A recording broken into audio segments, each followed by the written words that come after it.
Hi, this is Andre. This is going to be a video showing how to make gate, stutter, and probability sequencers. And this is a continuation of the series I've been doing on how to make a glitch sequencer. I just made a video redoing all the sequencer parts because the original one that I uploaded was a little bit buggy. If you did that one, it's okay. It generally works, but yeah, the newest one is this last one that I just uploaded before this. And even if you haven't been following these sequencer tutorials, you can do this without these sequencers. This is just how I like it. So you can just do this with the general, the general steps and gates and probability lanes. You can just have one of them. These techniques will work the same. But if you are following along with this whole series, then I'm going to build off from the sequencers that were in the last video. Anyway, this video I'm going to show you how to set up these three lanes. So I have gate, retrigger, and probability. And then on the next video, I'm going to show you this lane, which is the slicing. So I threw in an amen break in here just to have something easy that everybody recognizes, so you know what's going on. So I'll show you how these sequencers are working, and then we'll build this part.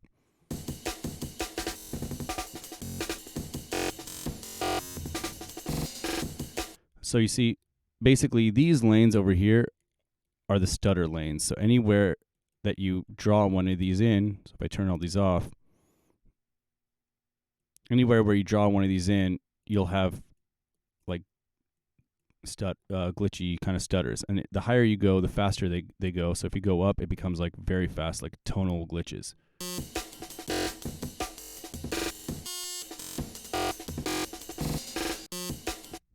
Oh, yeah, that one's not hitting because I don't have anything there. So basically the reason I have two of these lanes, so this top one isn't even really necessary. It's just, this is if you're not using these at all and you just want to have a gate lane, then you can have that. But these ones override these ones. So I have a logic that's saying as long as this is just above 0, it overrides it. So, you can actually turn all of these off and just simply draw in low values over here, and you'll get a normal trigger sequence without any stutters until you draw them in. So you see, yeah, so now we can draw in. If we draw them in, you'll start getting in stutters. Oh, speaking of stutters, my computer might be glitching out on CPU. I should have restarted it before I started this video, but let's hopefully this works.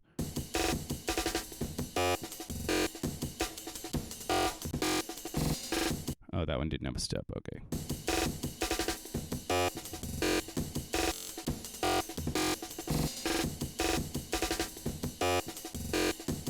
And you can see that this is playing slightly different than normal aim and break because of the slicing part down here. If I play this normally, everything will play in order. But yeah, I'll get to that on the next video, how to create an auto slicer.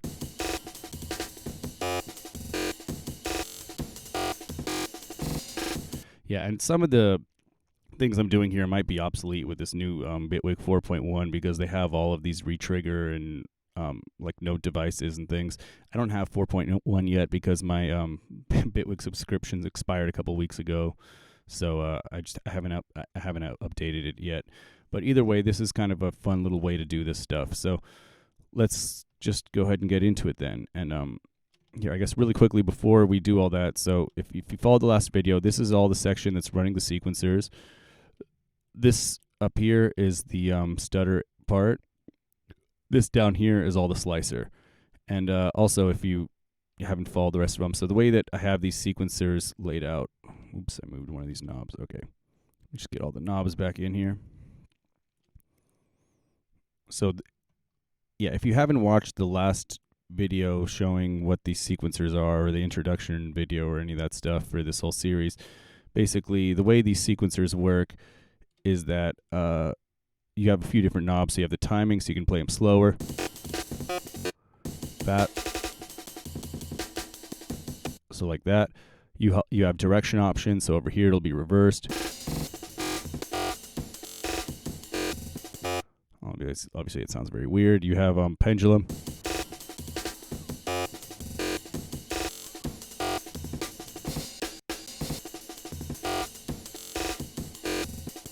And then you have a random.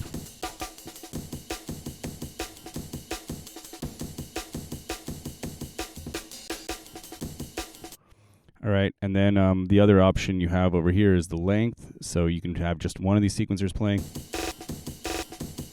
or you can have two of them, or you can have four of them,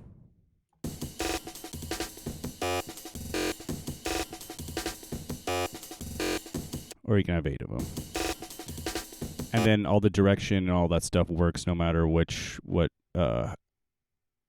how big the length is. So you can see when the length's over there, if I put the direction there, it will have a pendulum like this.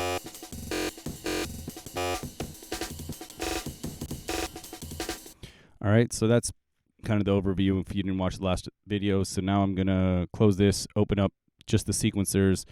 And again, it doesn't matter if you don't have the sequencers like mine. This technique will work the same. So, yeah, let me turn this off, and I'm just going to duplicate this, open it. So if you did follow the last video, then you'll have these sequencers like I just showed you. So now from here, what we'll do is, let me zoom out a little bit, is let's copy these a couple times. So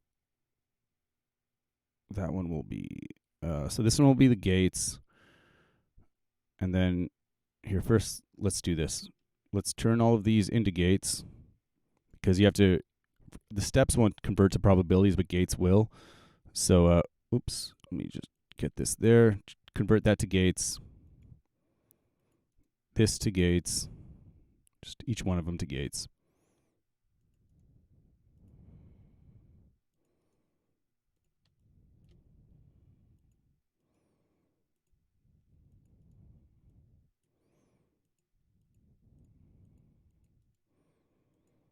Okay, let's go ahead and make all of this. Oh, we didn't need to copy these knobs over here. Shit, is that one controlling the length?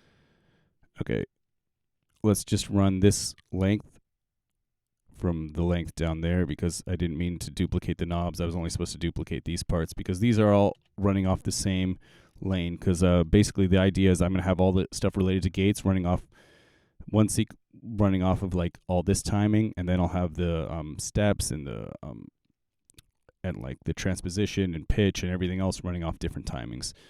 Okay, so this is all gates. I'm going to make this part yellow. And then let's copy this section again down here.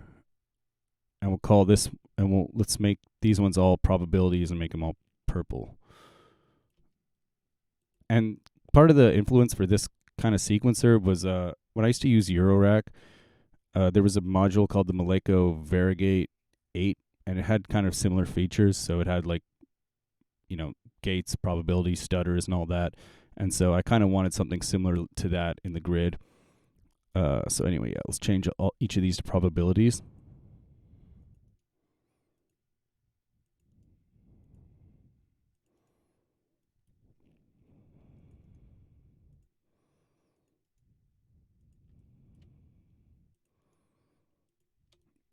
Okay.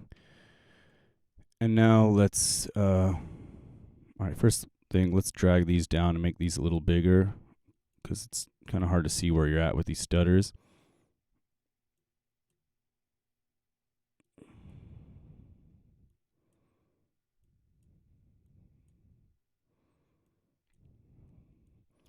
Let's drop that over there. Let's make all this stuff purple.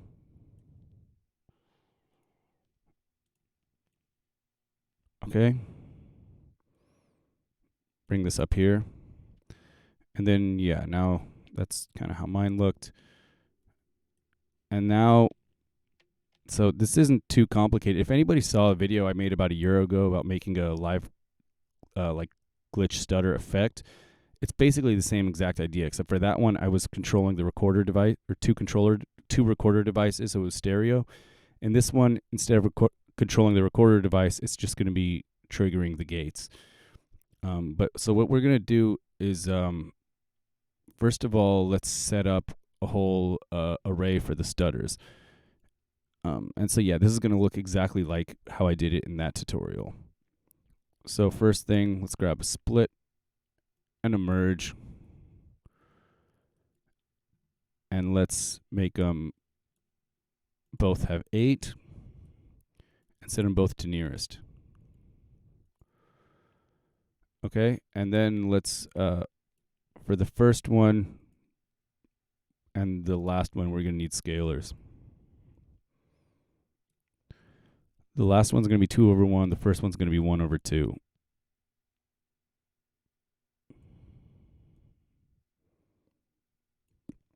Okay, and then we're going to take these data. So you could also do this with triggers, but I found it just works better like this. So let's take one of these. Let's turn off the phase input. Let's set it to 2. Turn them both on.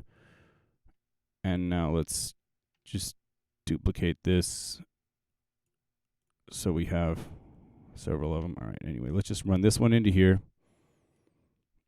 Run that there. This one will go, will go underneath. Run that like that. And now this one we're going to set to 4.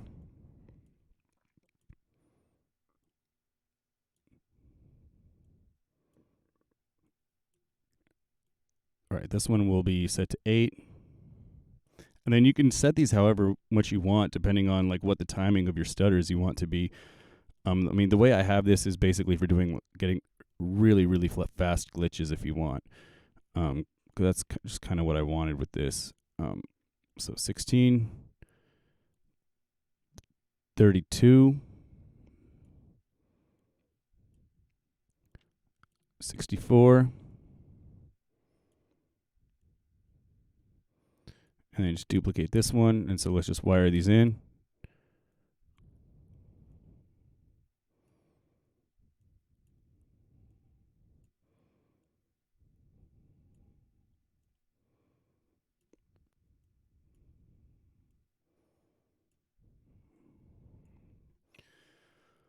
Okay, and now so these are going to be controlled by the retrigger sequencer.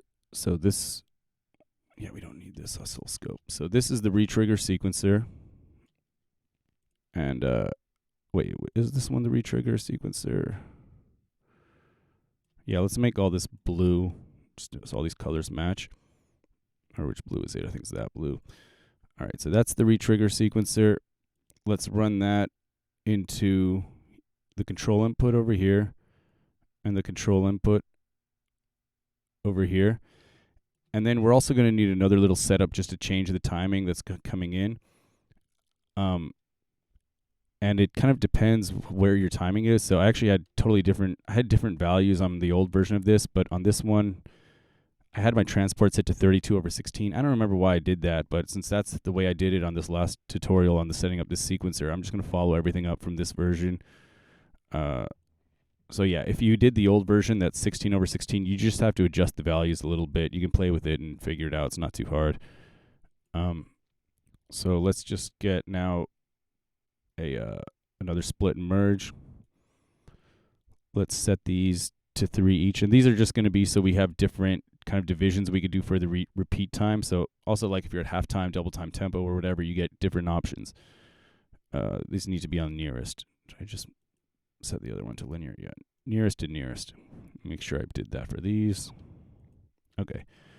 So now this one's going to go into here.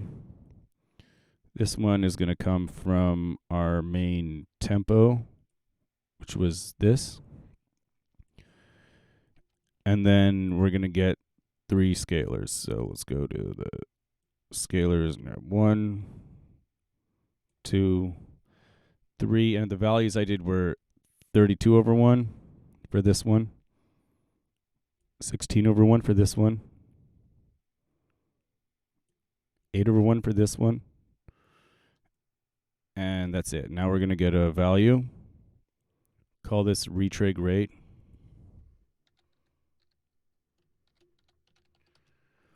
Run this into the control input for here. Now we can just kind of put this over here.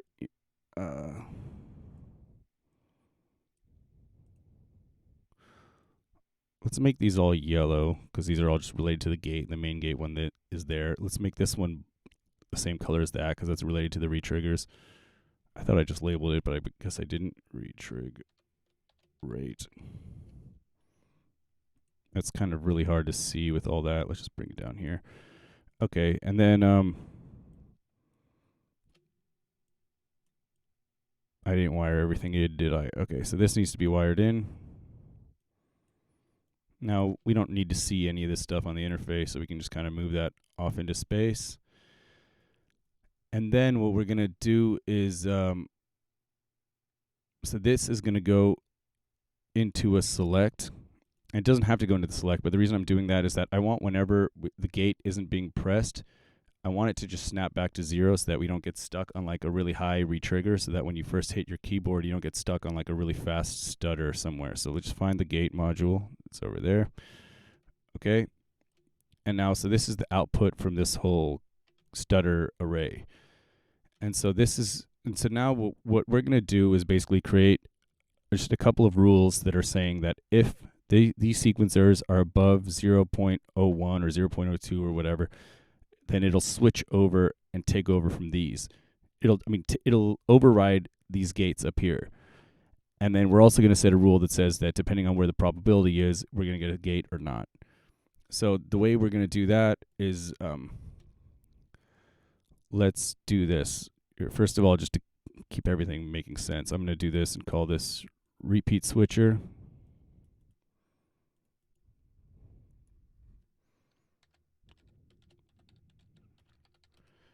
And then I'm going to call this one probability switcher. Okay, and then so what we're going to do right now is, so let me see, how did I have all this? Just a second. Okay, yeah, I had a picture of this, but it's from an older version. Whoops. Yeah, that is from an old version. In just a second, let me see what the values were I had on the new one.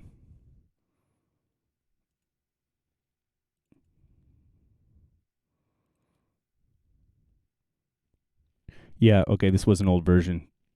Change these values to 64, 32, and 16. Because this one, those values are for if you have 16 over 16 on the transport, but we have 12 or 32 over 16. So just change these values over here, and now it's going to work. All right. Yeah, I just realized I was looking at a different version than what I had. So now this is going to, so for the retrigger switcher, let's get a select. And then we'll run the retrigger out. Let's make it blue just to match all of our retrigs. And maybe let's make this whole thing blue just to keep the kind of, just so that we kind of know which sections we're dealing with, that all the retrigger lane is blue. All right. And now let's run this from the main gate out, which is this one over here. And then what's going to switch them is just going to be a basic logic sequence that's going to say that if the retrigger sequencers are above 0.1 or 0.01, then it'll switch it. So let's get a constant. Let's say 0.01. Run that into here. Run that into the control input. Okay? And now for the probability switcher, what we're going to do is, let me make that purple. So let's get another select.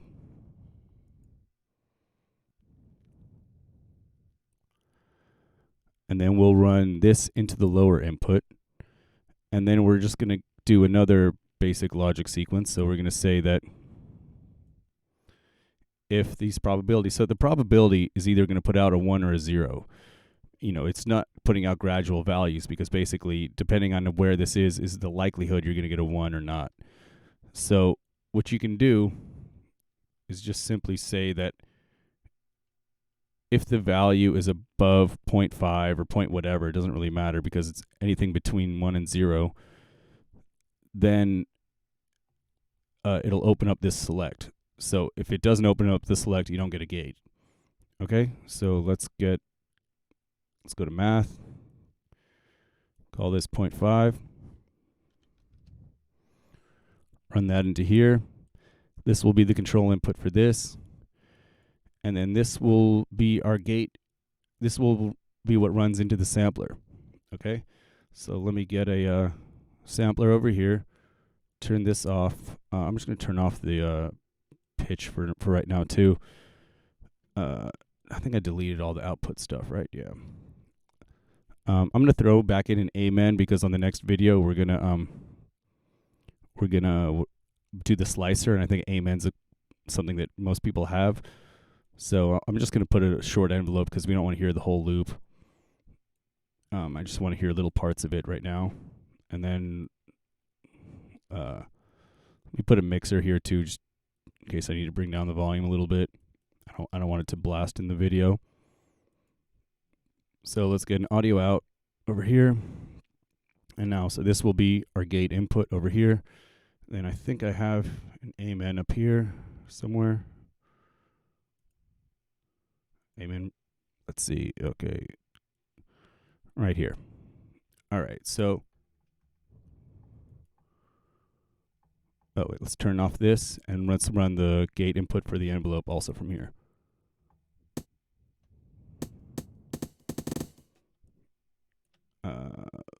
Let's see. Where's the reach? Something's wrong. Did I do these rates wrong? Let me see. 16 over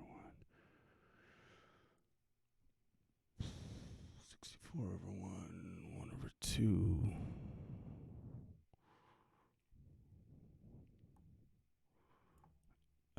Yeah, let me see if I play these. Is it working? Wait, something's being weird. Just a second.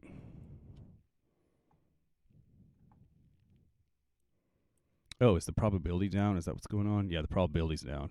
Okay. Let's just put all these up so we can hear what the hell we're doing. Okay. Okay.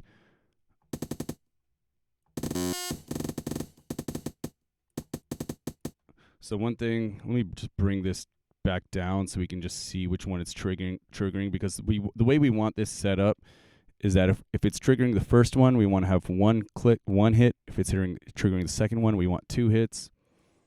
So you just have to sort of adjust the timings for that. But I think that with the values we have right now, it should be that way.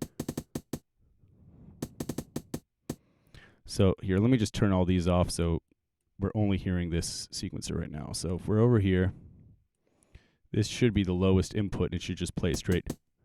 Oh, no, that's even a little lower.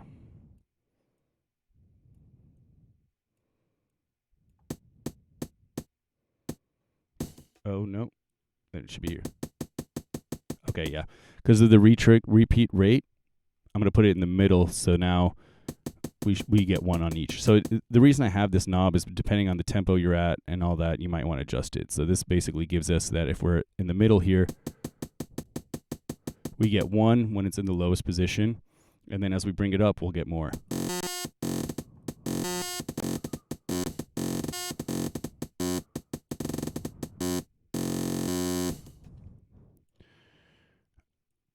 Oops.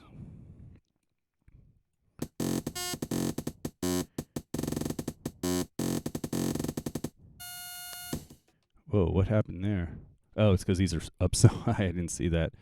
Okay. All right.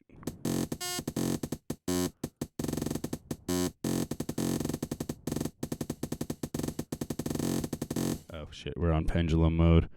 Let me just put the direction forward.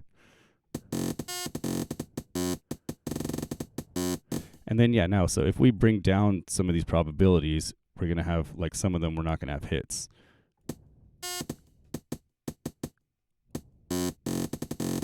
All right, so that's basically that. So now we have a basic sequencer that gives us triggers, retriggers, and probability.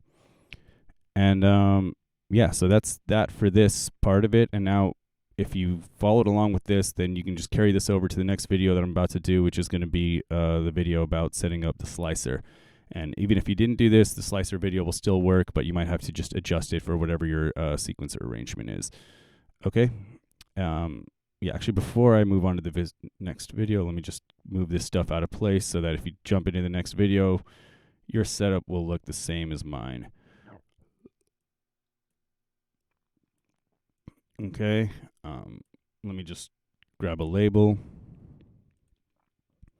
I'm going to call this stutter setup.